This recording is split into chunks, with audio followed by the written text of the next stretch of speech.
O Livro dos Espíritos, Allan Kardec, capítulo 11, livro 2, dos Três Reinos, metempsicose. Metempsicose, do grego, meta, além de, mais o psique, alma. É o termo genérico para transmigração da alma, mudança da alma, de um corpo para outro, seja este mesmo tipo de ser vivo ou não. Essa crença não se restringe à reencarnação humana, mas abrange a possibilidade da alma humana encarnar em animais ou vegetais. Era uma crença amplamente difundida na pré-história e na antiguidade, sendo encontrada entre os egípcios, os gregos, os romanos, chineses e na Índia e em outros lugares também. Entre os budistas tibetanos, essa migração, essa mudança é possível, embora muito rara. Os budistas descrevem várias formas de reencarnação, sobre vários contextos diferentes. Os esquimós e outros povos atuais, considerados primitivos, mantêm a mesma convicção.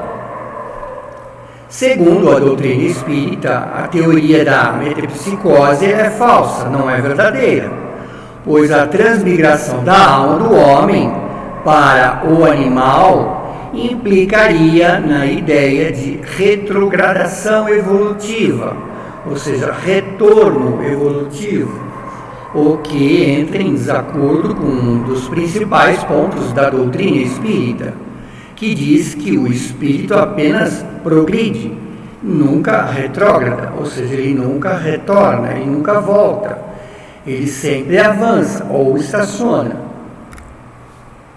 611. O fato de ser comum a origem do princípio inteligente dos seres vivos, quer dizer, é comum tanto nos animais como nos homens. Não é uma constatação da doutrina da metempsicose, então, né?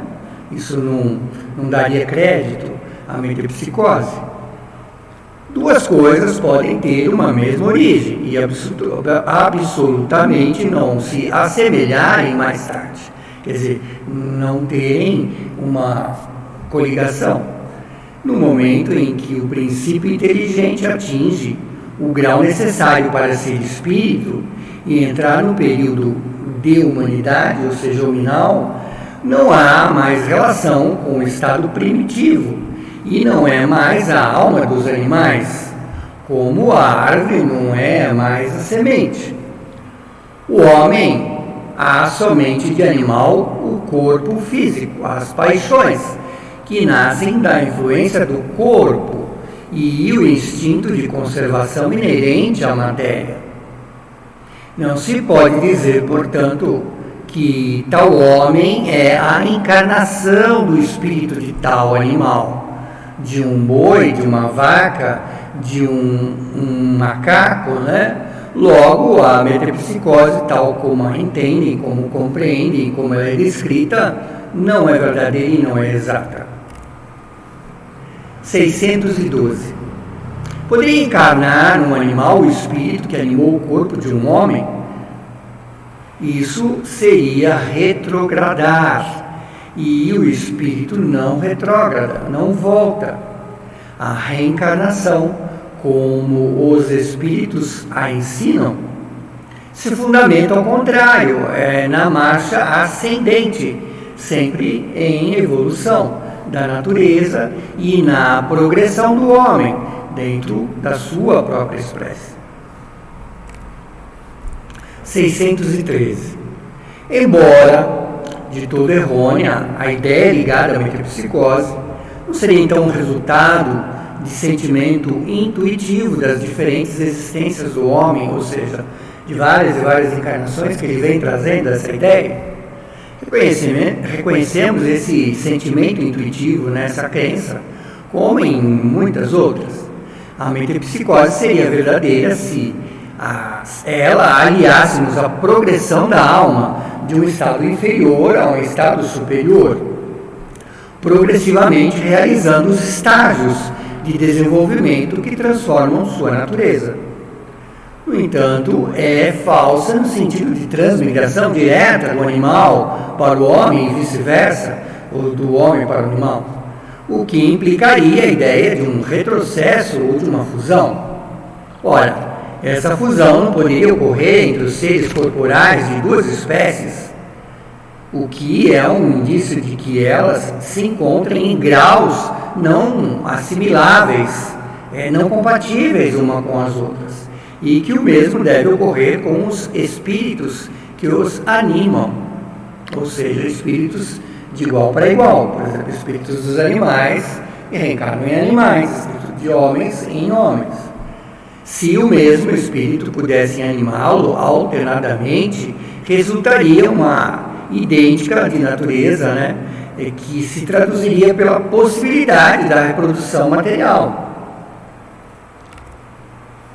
A reencarnação ensinada pelos espíritos está fundamentada, ao contrário, sobre a marcha ascendente da natureza e sobre a progressão do homem na sua própria espécie, ou seja, o progresso do homem, a evolução do homem, e do espírito, o que não diminui em nada a sua dignidade.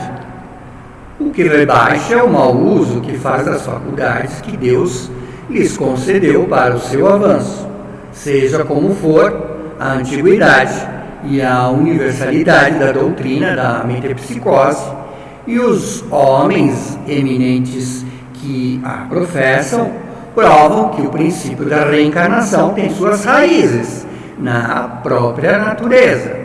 Portanto, os argumentos são antes a seu favor do que contrários,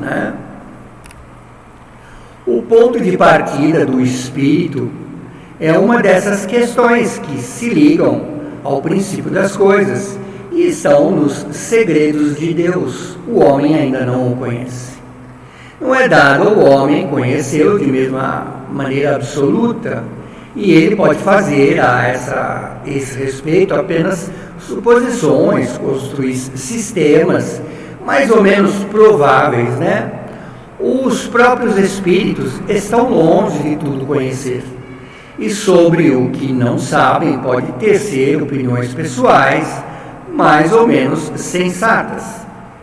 É assim que nem todos pensam da mesma forma com relação ao que existe entre o homem e os animais.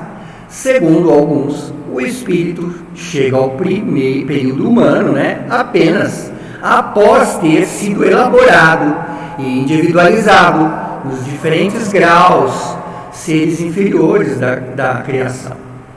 Segundo outros, o espírito do homem teria sempre pertencido à raça humana, sem passar pela fieira animal, sem ter antes passado pela fieira animal. O primeiro sistema tem vantagens de dar um objetivo ao futuro dos animais, que formariam, assim, os primeiros elos da cadeia de seres pensantes, ou seja, daria origem, posteriormente, aos homens, O segundo está mais de acordo com a dignidade do homem e pode ser resumido como segue: as diferentes espécies de animais não procedem intelectualmente umas das outras por meio de uma cadeia progressiva. Assim, o espírito da ostra não se torna sucessivamente a do peixe, do pássaro, do quadrúpede e do quadrumano.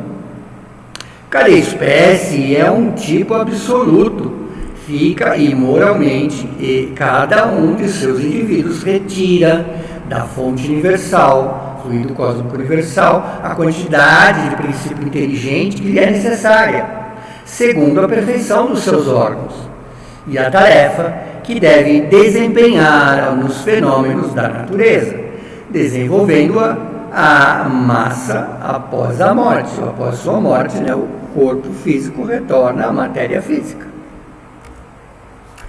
Os mundos mais avançados que o nosso são formados por raças distintas, apropriadas às necessidades desses mundos, os mundos ditosos, e ao grau da evolução dos homens de que são auxiliares, mas que não procedem em absoluto dos da terra, espiritualmente falando. Não é o mesmo com o homem. Do ponto de vista físico, ele forma evidentemente um elo da cadeia de seres vivos.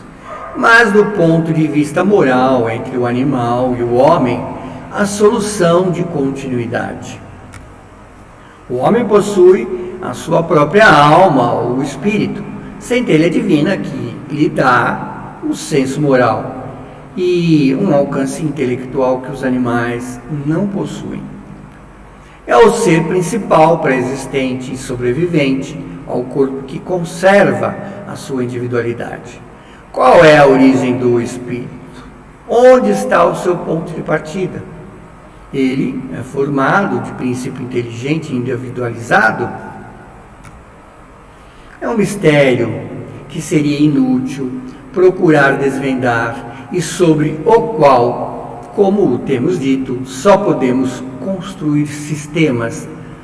O que é constante e o que ressalta igualmente ao raciocínio e da experiência é a sobrevivência do espírito, a conservação de sua individualidade após a morte, sua faculdade de evoluir, seu estado feliz ou infeliz, proporcional ao seu adiantamento, no caminho do bem e todas as verdades morais que são as consequências desse princípio. Quanto às relações misteriosas que existem entre o homem e os animais, constitui, repetimos, parte dos segredos de Deus. Só Deus o conhece. Como muitas outras coisas, cujo conhecimento atual não importa ao nosso adiantamento e sobre os quais seria inútil deter-se nesse momento, Com isso nós terminamos essa parte do capítulo Metempsicose.